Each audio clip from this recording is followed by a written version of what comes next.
everyone. My name is Andreas Diaz. Me and Will are back today for a Marvel Plus talk on the Blade series, and that's the first film, Blade, in 1998. Of course, directed by Stephen Dorrington, and of course stars Wesley Snipes in the title role of Blade. Anyway, so Will, how you doing? Good. How are you? Oh, very good. I I just graduated from Berkeley College. Yeah. Congrats. Yeah, for my bachelor's. So it was a fun day. Thank goodness it didn't rain, uh, which is good. But yeah, I was, and watching Blade was, uh, uh, watching Blade. It's kind of interesting, and then overall, like looking at the history of the film and its importance to the superhero genre, and then Marvel in general. hmm It's very interesting. And I guess the first question, I why you picked this film? It's kind of interesting that you picked this one, and Uh, I really like the choice too. Thanks. Yeah. I mean, I think first of all, it's just a fun movie. Mm, I enjoy watching it. There's like fun, cheesy dialogue. The action's cool. The story's like pretty good. It's like, it's just a fun movie to watch. But then also, like you were saying, it's the importance that this film has in the history of the genre and its influence on like future Marvel movies. yeah, um, it it helped like give the series more a better idea of what Marvel can do Mm-hmm. as films. Because I mean, at that point, Marvel was struggling to get them taken serious in their properties, and like it was like the cartoons were kind of like where they got to be more popular. Mm-hmm. Um, yeah, it's very interesting. Yeah, one of the things is kind of cool about this one is like I like how you don't know it's a comic book movie until you like just see like a very quick flash of the credits of like Marvel Comics and the and Blade's creators, Mm-hmm. and so and it's like, oh, okay, it's based on a Marvel movie, and then um I think overall this movie is a good first starter for a film franchise. I think this film did a really good job of setting up Blade and like his universe in such a good way, and like it definitely defined Blade like now before that film. Like this is like the look, and the sword and the sunglasses is the look of Blade now Mm-hmm. because of Wesley Snipes. Kind of like the same thing with Christopher Reeve and the Superman films. Like that now is like the image of Superman, Mm-hmm. and and rightly so, because I think Wesley Snipes is definitely the definitive actor for Blade, and I'm very curious. Of course, we're not gonna talk too much about it. Of like Mahershala Ali taking over the role. Of course, we know Marvel Studios is developing a new Blade film, and like I'm kind of curious what they're gonna do for the reboot. Mm-hmm. Um, it's very interesting. Um, like and also like it's kind of cool that Blade is like the first major success and it's a horror film because it's like calling back Marvel comics like when they were not doing superhero stuff during the 60s or like the Mm-hmm. mid 50s. They were doing monster books, and Yeah. this is kind of interesting that this is the first success for Marvel is based on a horror thing. Yeah, that is interesting. Yeah. Uh, okay. I guess where you want to kind of talk about, because you want to talk about first Wesley Snipes as Blade. Yeah, we can do that. Okay. So have you seen his other films besides Blade? Uh, Actually, I don't think I have. I think Oh, I've really? only seen him as Blade, Oh my and I, god. I know about his history of tax fraud and that he's Blade, and that's it. Oh my God. Yes. Okay. I've seen a couple of Wesley Snipes films. U.S. Marshals. That's like a regular film I seen with my family in this Hmm. house, and he's great in that movie. That's the sequel to Fugitive, uh, the Tom Harrison Ford 1993 film, where he was framed from his wife's murder and stuff like that. So that's like the sequel to that. Um, and then other one like Demolition Man. I'm surprised you haven't seen Demolition Man. That's a good movie. I think I highly recommend you watching that because that's his like I think like breakout role, Okay. and it's a really good science fiction action film. I think you will enjoy that film. Will. Yeah, no, I'll check it out. Yeah, it's really good. It's with Sandra Bullock and Stallone, and it's a very fun, action-packed but very cool science fiction film. Mhm. Yeah, and I think I guess another interesting fact is that before this film, he was trying his hardest to develop a Black Panther movie, and Mhm. he was because he wanted to do that, and then it's kind of interesting that he got this role after just failing to get that project off the ground, of course. And you know, do you think he could have been a good Black Panther during that time? Um, Yeah, I could see it. I mean, okay. I have trouble picturing anyone other than Chadwick Boseman in the role, but Yeah, yeah. um, I could see him playing a version of T'Challa. Um, yeah. I'm curious if he would ever do like an accent, but I mean that's ter- Yeah, um, yeah. yeah, Uh, that's where I'm kind of curious. Um, uh, then what else? it's Trying to think. strange that they went with Blade over Black Panther, though. I feel like Black Panther Oh, uh, would have been a more well-known property since he was like an Avenger. And yeah. Um, I feel like I mean, well, I back in the '90s and with Warner Brothers and their DC property, Mhm. like the problem sometimes with these different films were their budgets, and I, I mean, I think Black Panther like had I think more a chance than the other Marvel characters because he wasn't like super powered. He, um, like he was basically Batman, but like he was a little more like fantasy Batman, right? Right.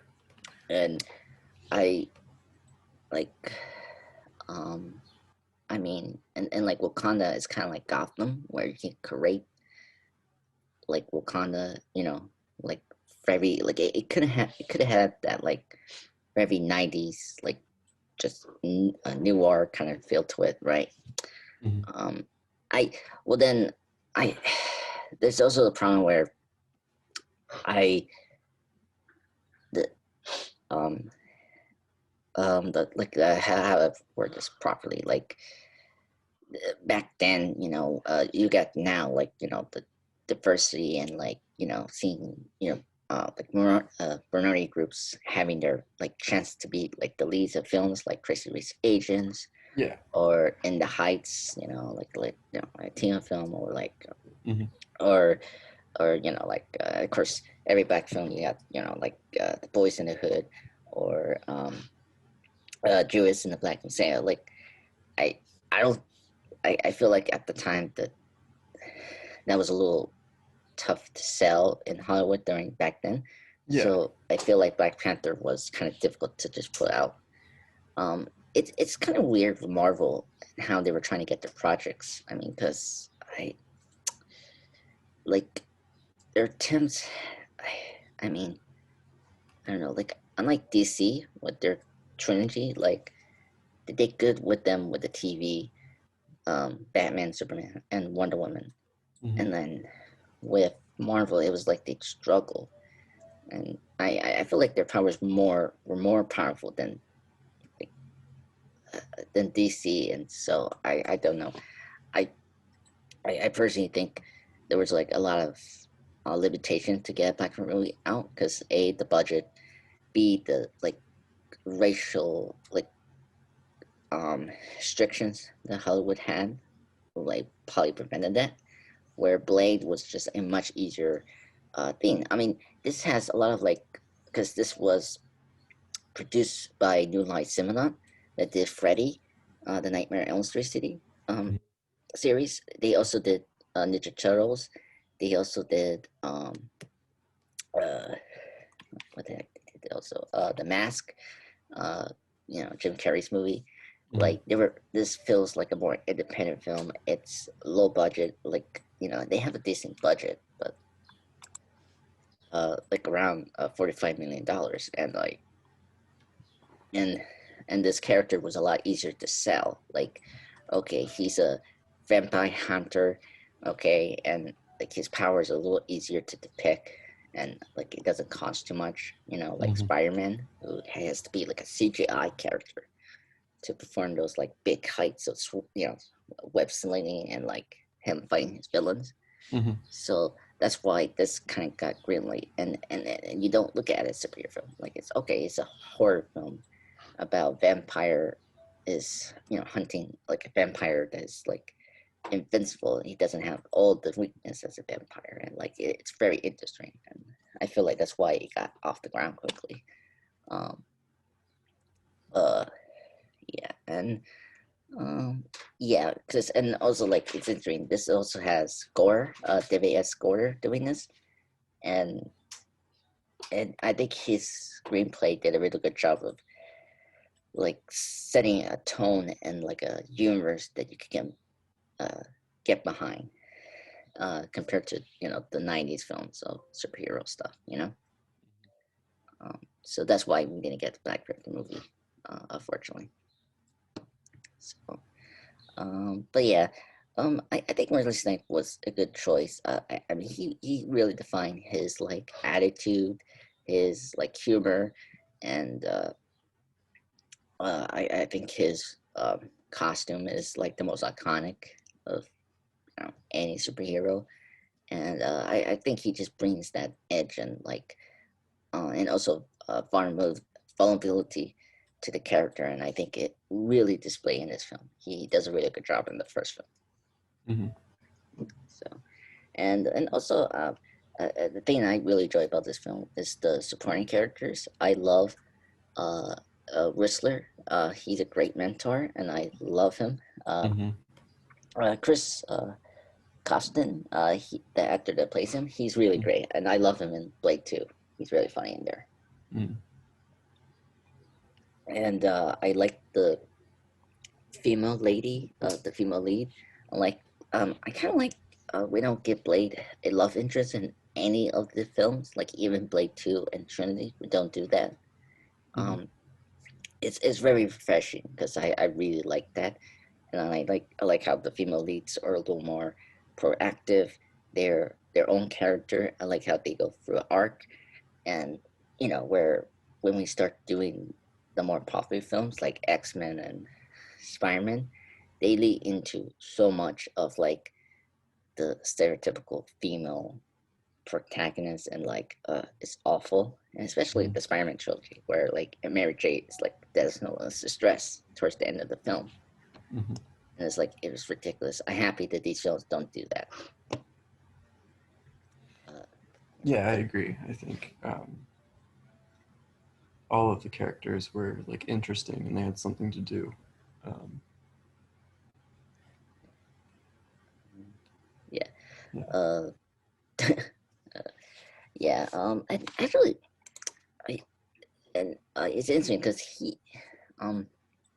Blade, first, like, how do you know Blade before this film? That like you saw him in the Spider-Man series? That's how I got to know him. No, I think the first time I saw something with Blade in it was this movie when I Oh, watched it when okay. I was younger. Okay. Yeah, because my first recollection of seeing Blade and Whistler is in the Spider-Man animated series and back in the 90s. And Whistler was voiced by Mac McDowell, fame of the Clockwork Orange film, and then of course there was someone else after McDowell wasn't available to voice him in some of the later seasons. And that, you know, that also was a very good interpretation. That was like sticking to what he was in the comics. He didn't have like the glasses yet, so it was before the movie. Another thing that I forgot to also mention is the villains. Stephen Dorff, he's a great actor. I like him a lot, and I always forget he's in this film. But I really like Deacon Frost. I think he's a very interesting villain in the Blade film, and I like his plan that he was trying to do. Yeah, And it's yeah. What do you think? No, I agree that he's really interesting. His plan is cool. I was wondering how vampires would eat if everyone was turned into a vampire. And when I was like getting ready for the podcast, I saw on the film's Wikipedia page that apparently there was like an earlier version of the film where the conversation that he has with Karen about curing vampirism, they like go into how they would feed if everyone became a vampire. And I wish that they had kept that, or I wish that there was like a better source than the Wikipedia article that went into more detail. Yeah. Because I'm really curious.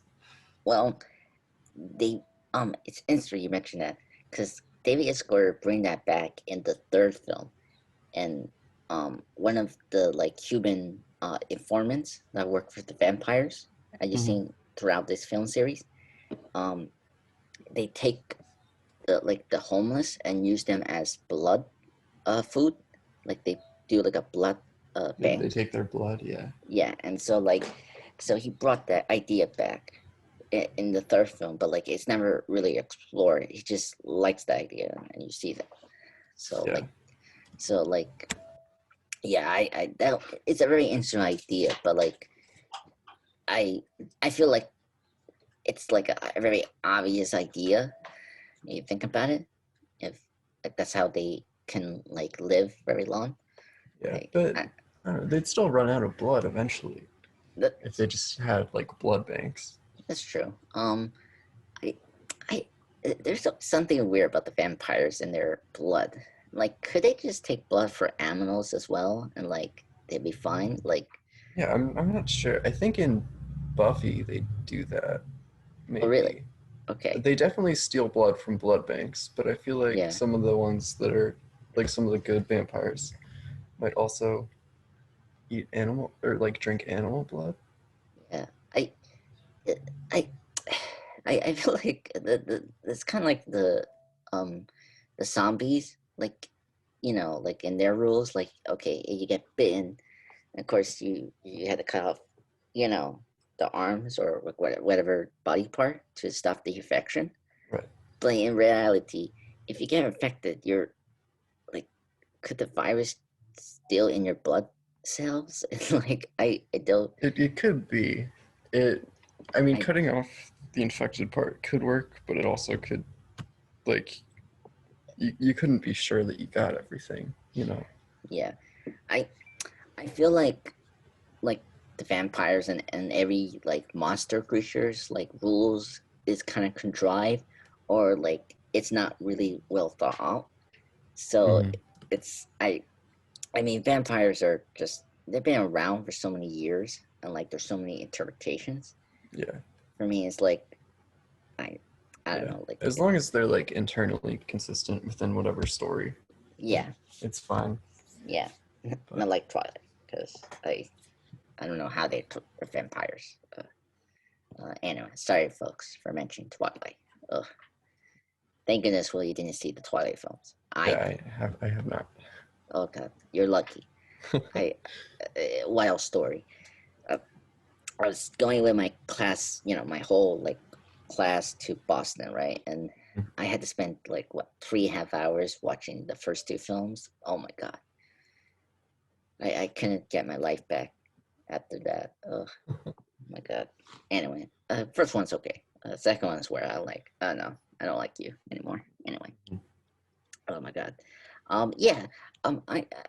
I mean, this films they did a really good job of, as you say, well, like the conceit of the vampires are the same.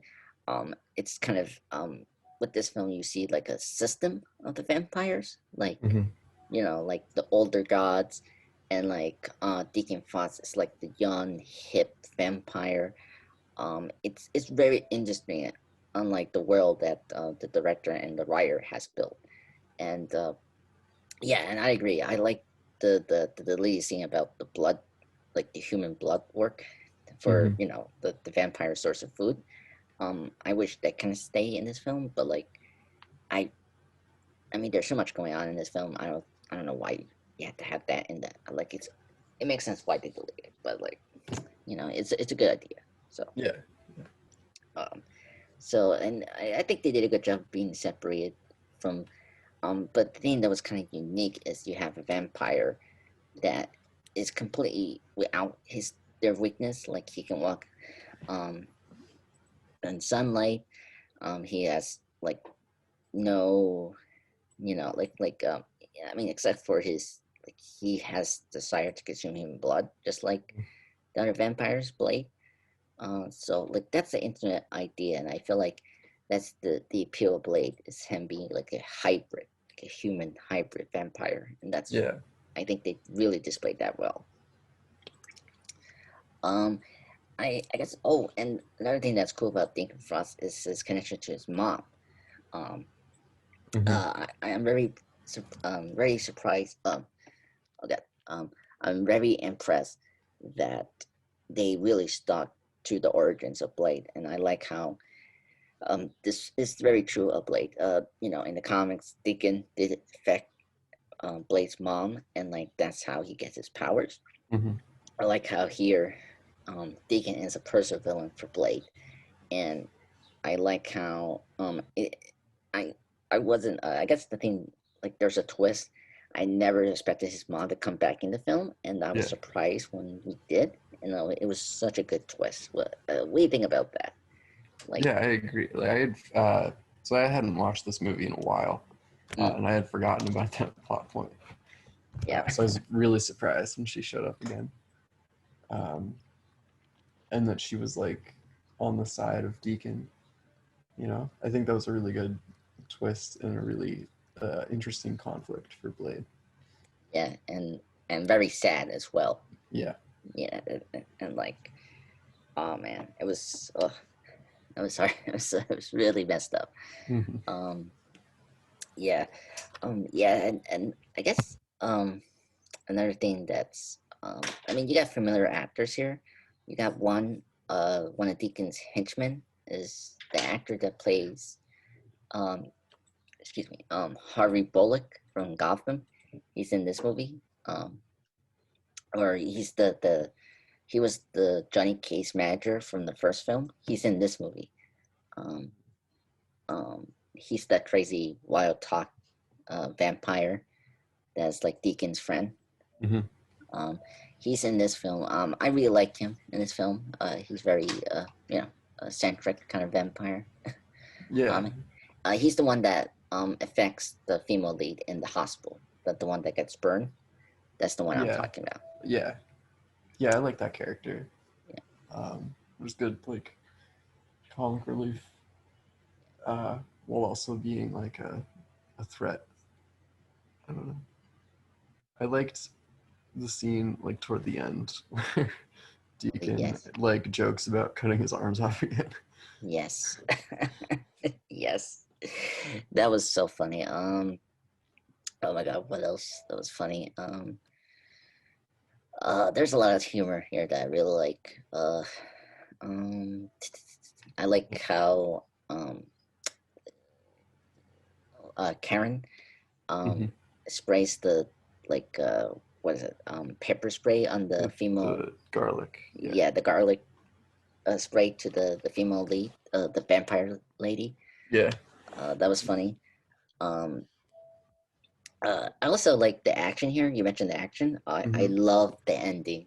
action scene of Blade beating up all the vampire like soldiers, Mm-hmm. and I mean, I really enjoy Blade too. Like he does that again, and that's also crazy. Mm-hmm. You know, and it's, oh my god, it's so crazy, and like you see the ridiculousness of this film, and like like he's punching the guy, and then he's using a sword. Oh my god, it's that's such a great finale of like just finding multiple amities at the same time. Mm-hmm. It's a really good scene. That's something I wish other superhero films do that. Like what, like one of those like experienced fighters. Like I want to see that in Shang-Chi. Um, Yeah, just him against like an army. yeah, Yeah, like because it, usually it's like one on one, just like a bunch yeah, of CGI people punching each other. So yeah, it's yeah, definitely interesting to watch like one person take down take down, yeah, a, a team. yeah, and I feel like that's something we don't do. Like I kind of like wish I see that with the Batman films. Like Mm-hmm. I mean he kind of does that a little bit in Begins and Dark Knight. Mm-hmm. Um, um, but like after that, it's like kind of like he fights one person.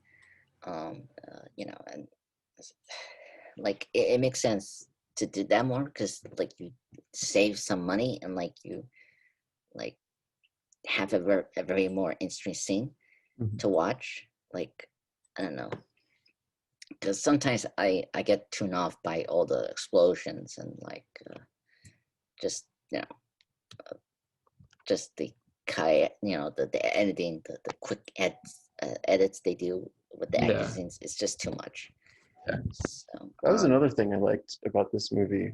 Like, there weren't a lot of quick cuts during the action scenes. You yes, actually like stayed in one spot, could see people like attacking each other. It was really well done, yeah, and it was very like the camera work was very like kinetic without being frantic. If that makes sense. Like yes, yeah. it, It's it like moved, but you could still follow what was happening.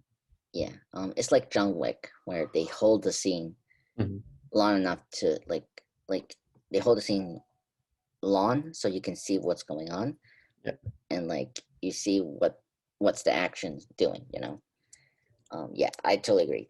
This has a better action scenes than the layer sequels. I like Blade 2, but like the action there is good, but like it does the kind of quick edits, and like Hmm. the coverage is a little close because I mean, Grim into Total, I don't think at that point he hasn't yet done action, but when he does do like the Hellboy series and Pacific Rim, he gets better at that. So um, I don't follow him for Blade 2. I mean, Blade 2 is still a terrible film. Um, but yeah, I agree. The action here is really great, and I guess my favorite action scene is the train sequence. That's very impressive. Yes. That's like the highlight for me for the film.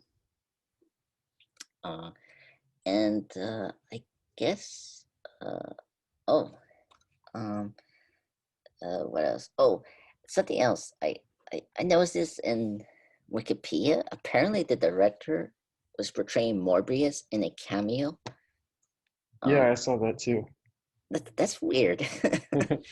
Yeah, I that would have been interesting. Yeah. It's interesting that um I I don't know if they have the rights for Morbius, but like it could have been interesting to see Morbius as a villain in this film series. Mhm. Um, you know, I because I like Morbius as a villain, and he's a very interesting Spider-Man villain as well. Yeah. Um, but unfortunately, he's getting his movie, and I Right. and I kind of wish he could be the first villain that Blade versus in the MCU, and Right. so But he's owned by Sony, so yeah, I know, but oh god, I wish Sony, if we can go on a tangent, yes, um, I wish Sony would um, just let Marvel Studios like do their thing with their characters, and they can just like get the profits for when they make like a Sony character Mm. like specific story. Like if they make a Spider-Man movie or like a Sinister Six movie, but like just let Marvel do all of the character work because Yeah. it seems like they're like building towards the Sinister Six, Right. but they're doing it in such like a weird, like mishmashed way. Yeah. It's gonna feel I don't like is Spider-Man even like a part of their universe yet, or is it just gonna be like you have the Sinister Six, they're all villains, who fights them, I. or is Venom gonna fight them? Like I. I mean, it's such a weird weird. It's a plan. weird. Yeah, it's a weird thing. I. Um, But also, the other question is, why couldn't they just use the other Spider-Man for their universe? Like, you don't have to use Peter Parker in the shared, like, villain verse they're doing. Like, could we just use Miles Morales and or Gwen Stacy as the titular Spire person in their universe? Like, I'm like yeah, a I I I understand what Sony's doing, but like they're making very weird choices, and some of them like common sense that they should take, right? I don't need Peter Parker in that universe. You could just use another Spider-Man, like Miles Morales or like Ben Riley, the Scarlet Spider, as the main Spider-Man in that separate continuity, right? yeah, yeah. I feel like you can do that, Maybe but yeah, maybe what they'll try to do yeah. is get Marvel to like make like a Spider Verse type movie, Mm. and then have like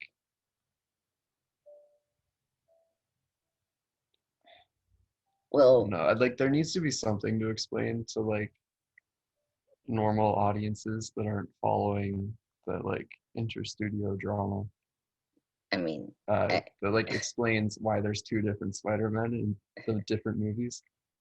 now be fair though, we're getting two Batman. Like we're actually getting three Batmans next year. So I I don't think I don't think the people will be confused. I just feel Whoa, like um what do you mean oh we're getting three oh Batman? sorry.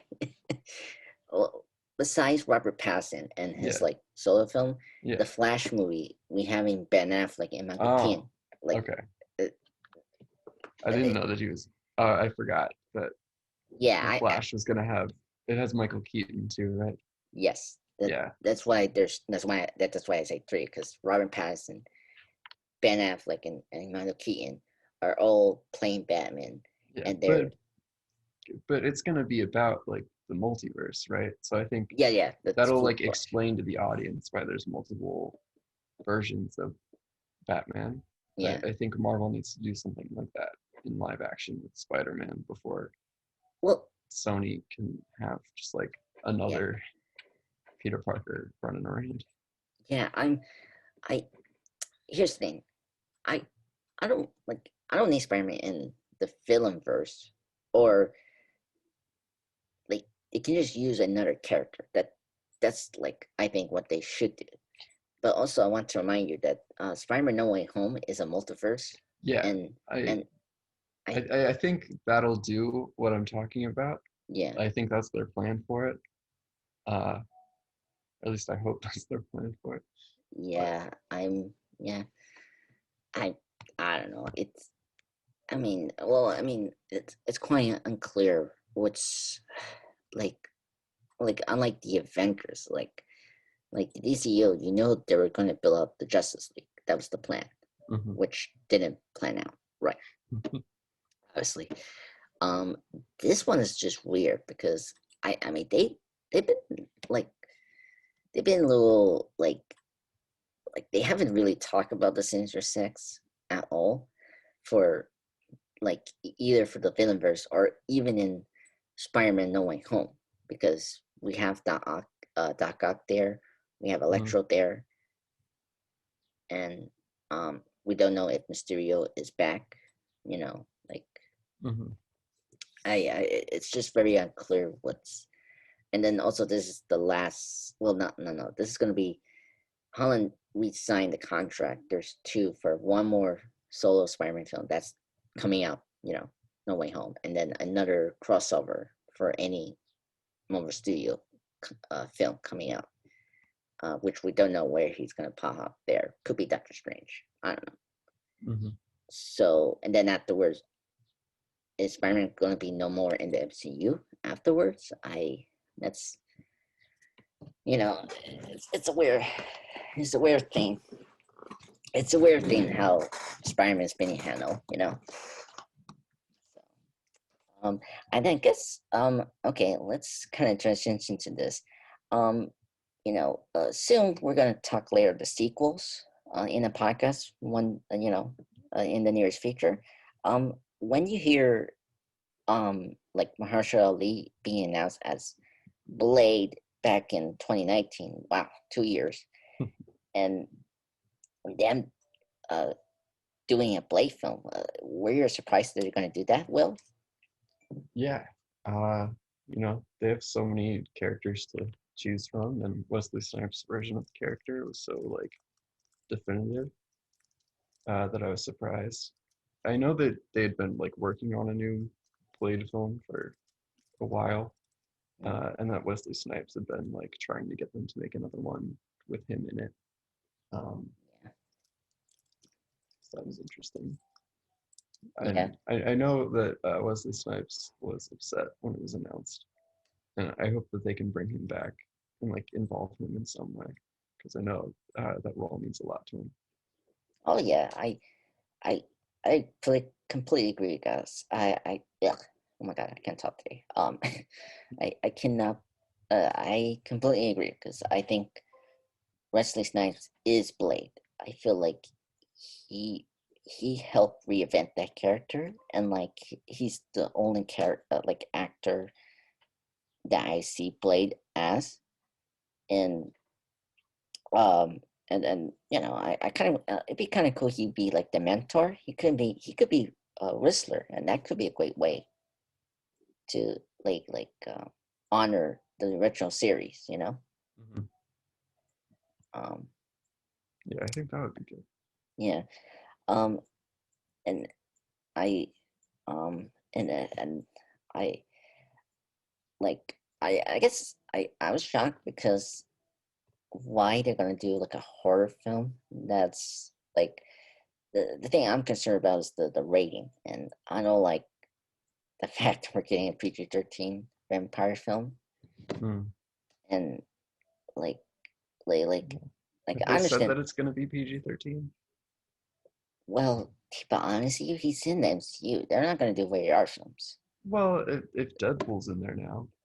Yeah, well, even that, like like I I know Deadpool is gonna be rare, but the problem is I like even that's a little like um what's the word, like that's a little hazy at this moment, because if they want to do Deadpool in the MCU, they have to make it PG-13. No, they said uh, recently that they were like committed to keeping it R, Yeah, but it's which still that in the MCU. okay, I guess so. I mean, right now they haven't really confirmed their rating, so like to be fair, I don't know where's Blade going to be rated R or PG-13. So I uh, that's, we're. I mean, I was kind of surprised that we haven't had Blade in Phase 4, and Yeah, they haven't like announced anything about like where they're taking the character. yeah, Like they announced the actor, but there's no news of where the character is showing up. yeah. We just know the writers. Like that's all I know. They Mhm. hire writers recently, but yeah, um, yeah, it's weird. I mean, it's clear that they're gonna do it for Phase 5. I'm sorry, Phase 5. Because I know, like, despite this film not having a release date of FF, Fantastic Four, that's gonna be towards the end of the Phase 4 because it's no convenience that their symbol was towards the end of that movie teaser that they released like a month ago, and so where Blade was never really in that footage, or like you didn't saw like the Mahershala Ali reveal in that clip. So I feel like the Blade film, the reboot, is going to be in Phase 5. So, is there anything else you want to talk about, Will? I think that we covered everything for Blade. Yeah, I think I'm good. Okay. Well, Will, we got 2 more weeks until Loki. That's crazy. Yeah, it is. Oh, well, it's a week and a half. Oh, really? What? Yeah, because it comes out on June 9th, right? They moved it to Wednesdays. So it's a week from this Wednesday. Hold on. No, not. I'm looking at the show. I am not looking at the character, the Norse mythology. Okay, I'm like, okay. The first episode, yeah, June 9th. I'm pulling up the calendar because, Okay. yeah, because, okay.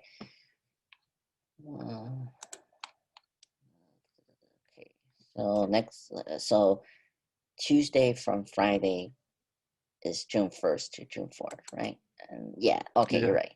Then the following week is Wednesday. Yeah. Yeah. That's oh my god. That's uh crazy. I'm really excited that now we have another Disney Plus show to talk about. Um I guess so.